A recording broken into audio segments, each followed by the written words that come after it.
Welcome all to the Unit 3, the Basic Processing Unit. We'll be discussing over here the basic processing unit of a digital computer. The overview is that we'll be discussing the instruction set processor, the CPU. As you know that all instructions are being processed through this CPU, and we say a program is consisting of a set of instructions, and each of these instructions has to be executed in a sequence. A typical computing task consists of a series of steps specified by a sequence of machine instruction that constitutes a program. An instruction is executed by carrying out a sequence of more rudimentary operations. So, for example, if I say the instruction add R1, R2, R3, R3 equals to R1 plus R2, and this is not a single instruction which gets executed, rather a set of operations to be performed. For example, load R1, add the content to R2, store it in R3. We have several basic operations has to be performed. So some fundamental concepts that we'll be covering over here. In fundamental concepts, we have the processor fetches one instruction at a time and perform the operation specified. Instructions are fetched from successive memory locations until a branch or a jump instruction is encountered. Instructions are always fetched from successive memory locations. Instruction 1, 2, 3, 4, we say the straight line sequencing. And if the instruction transferred to some other location, maybe from instruction 1, 2, and then 15, then we say branch occurred, or the jump instruction has occurred. And the processor keeps track of address of the memory location containing the next instruction to be fetched using the program counter. So program counter is a specific register, a special purpose register which stores the next instruction to be executed. So once the instruction is being fetched, it will be stored in the register called the instruction register, from which it goes to the instruction decoder. Basically, what it does, it fetches the instruction from which location? The content of PC. The content of PC is read and it will be stored in instruction register. And once the instruction is being fetched, PC is incremented by 4. And the content is, the instruction is read from the memory, and it will be transferred to the instruction register for operation.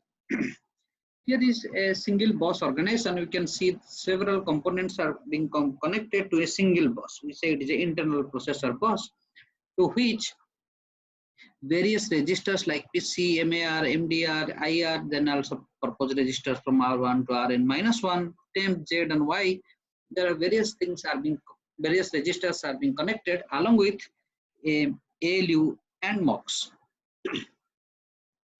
These are the general purpose registers from R1 to Rn-1. Y, Z, and temp are the registers which are not being used for storing the value permanently. Rather, it is only being used to transfer the data to the next unit. Here you have a ALU which has two ends, which takes two opponents, one from the internal bus, another is from the MOX. The MOX has two inputs and one output. These two inputs is either from Y or from or constant 4. 4 we have taken over here, assuming that it is a 32-bit word. So it select either 4 or Y, the content of Y. So as both the operands will be available in the ALU, a control signal is selected, either as add, subtract, or XOR. Any control signal is selected, which may take some carry and do the operation, and output can be stored in Z. MAR, MDR, two registers which are being connected to the memory bus. And we have instruction register. Once the instruction is being read, it will be transferred to the instruction register, from which it goes to the instruction decoder, on which the instruction is being decoded. There are basically 4 operations that can be carried out by instruction. Either the instruction is to transfer the data from one register to another register, or doing any ALU operation, or it is a load operation for transferring data from memory to register, or maybe a data transfer from processor to any memory location. So we have 4 different operations that may be carried out. How these operations are being carried out. So let's go for the first one, is transferring data from one register to another CPU register. Each of the register is associated with 2 switches. One is called in, another is called out. If I say RI is a register, then RI in and RI out are the 2 registers which are being connected to this register. 2 switches that are being connected to one register. So if I say RI in is 1, that means it is allowed the data to be given input to this RI. If I say RI out equals to 1, the data can be read from RI and which can be transferred to this internal bus. For example, if I want to transfer the data from R1 to R5, from R1 to R5. So data has to be transferred from R1. We must have R1 out to be 1. R1 out equals to 1. R5 in equals to 1. So that data can be transferred from R1 to R5. Similarly, if you go for the next operation is the ALU operation. For doing the ALU operation, for example, we have an operation R3 equals to R1 plus R2. The ALU operation are being carried out inside the ALU. Result is being stored in Z. Operation is R3 equals to R1 plus R2. For doing these operation, the control signals has generated are R1 out, Y in. So data can be transferred from R1 to I. So data can be transferred from R1 in any register, and it will be to Y in over here. So from R1 to Y in, R2 out, that means it is available in the internal bus. Once it is available in the internal bus, that is also available over, if R2 in its internal bus, it is also available in B. So R2 is available in B end, R1 is value of R1 is in Y, so we select Y, so that value of R1 is available in A end of the ALU. We give the AR control signal. The result is stored in Z because Z in is written. So result can be transferred from Z to R3 by Z out and R3 in. So this is the ALU operation. Similarly, the third one is the load operation from memory to CPU register. For this, we have to go back to our previous slide, that we have MDR is a register which is connected to the internal bus as well as to the external bus. So as I said, for every register, we have 2 switches are being associated. Here in MDR, we have 4 switches are being associated. So one end is connected to the internal bus with 2 switches. Another end is connected to the memory bus with 2 switches. So the switches that are being connected to the internal processor bus are MDR out and MDR in. The switches that are connected to the memory bus are MDR out external and MDR in external. E stands for the external. This is the way the MDR switches are being connected. Now, the operation that I have to carry out is move R1, R2. We want to transfer the content of R1. R1 is a register which contains some memory address.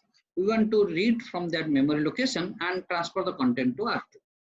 So we give the content of R1 is read and which is transferred to MAR. So what if the R1 contains, and R1 is having an address, we want to read the content of that location.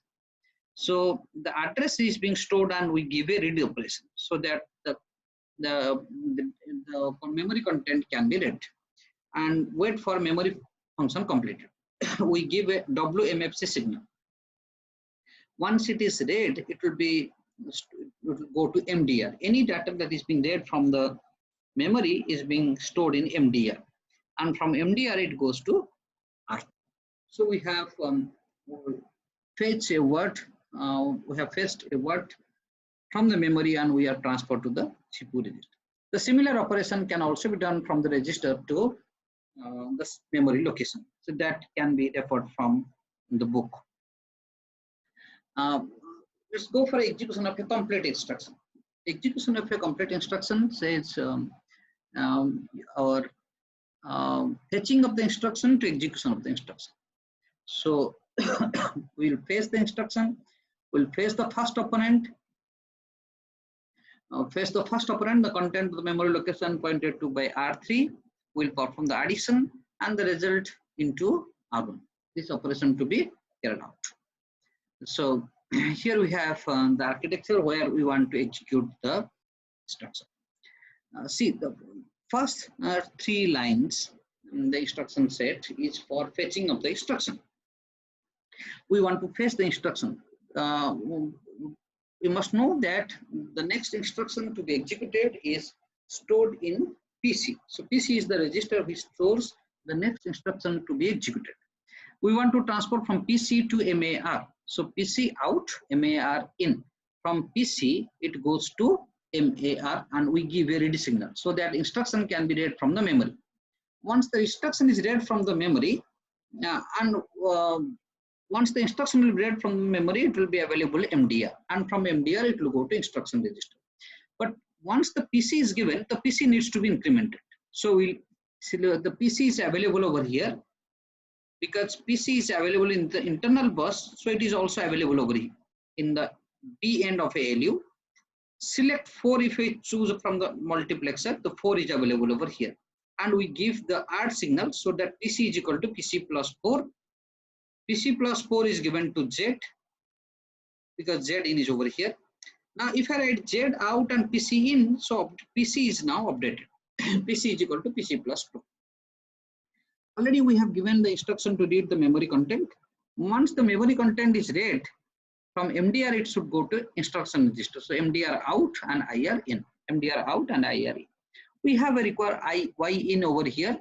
The data may be required to be reused or multiple load operation might be required where this Y in register is being used. So first 3 instructions is same for any instruction to be fetched. In this case, we require the value of R3, the content of R3, R1, both to be added and store it in R3. Those are being carried out over here, and that how this operation, these 2 lines are being. So we have R3 out, MAR in read. Then similarly we have R1 out, Y in MFC. Similar same kind of operation which can be done, for which the instruction can be executed. If you have a branch instruction that may require the target address to be changed, as I said, if it is a straight line sequencing, the PC may not be required to be need to be changed unless except that PC is equal to PC plus 4. But if it's a branch instruction, we need the PC to be changed. So first 3 lines are same. However, the offset field of the instruction register, offset field is containing actually the address part, which is need to be updated with the new PC value. All those that you have discussed is about the single bus organization. If you have only in one single internal bus. But if you need to have multiple operations to be carried out, we may go for a multi-bus organization. And here is an example of a 3-bus organization, bus A, bus B, and bus C, which are being connected to different components over here. What are the advantages of multi-bus organization is that we can have multiple transfer at the same time as compared to single bus organization. But it requires more hardware. We can see over here there is a PC which is being connected with the incrementers. So we have an automatic incrementer over here. All registers or all registers are being stored in a file. In a location is called the register file, which has 1 input and 2 output ends. We have ALU, which is a MUX. We have instruction register with instruction decoder, MAR, MDR, which is connected to address lines and data lines. Let's take an example of R4, R5, and R6. We need to add R4 and R5, R4 plus R5, which is need to be stored in R6, and we want to execute the instruction in multi-bus organization. This is we want to do with a complete execution, complete instruction execution. So we need to fetch the instruction and execute. To fetch the instruction, we need the content of PC to be available in MAR. So we write PC out and MAR in. But you can see over here, PC out is available. Sorry, if I say the PC out is available in B. To available in MAR, this PC out which is available in B must be transferred to the bus C. So the moment I write R equals to B, the data available in B can be transferred to C without alternation. So data can be sent from B to C unaltered, which can be directly given to MAR. So we have PC out, R equals to B, the data can be transferred to C now. Now it is available in MAR. We give a read signal and increment PC so that PC is being incremented. Wait for the memory function completed so that the instruction can be read. Once the instruction is available in the MDR, we need to send it to instruction registers.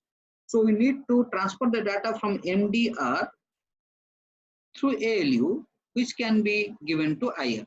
So we need from MDR R equals to B so that it will be available in C, bus C, and then it can be IR in so that data can be transferred to the instruction register. So now the instruction is already read. We want to do the operation R4 plus R5 now to be stored in C. So R4 will be in A, R5 out B. So R4 register out is A, that means both are ready to transfer the data, which can be now is both available to the ALU. We select A, ART, so that our operation can be carried out, result can be transferred to R6. So we can see over here, as compared to the single bus organization, this multi-bus organization takes less number of steps, but in cost of more complex hardware. You will try out the quiz of your own. And the next class we will go for the design of the control unit, and there are two design alternatives over here. One is called the hardware control and micro-programmed control. So the next class we will go for design of the control unit.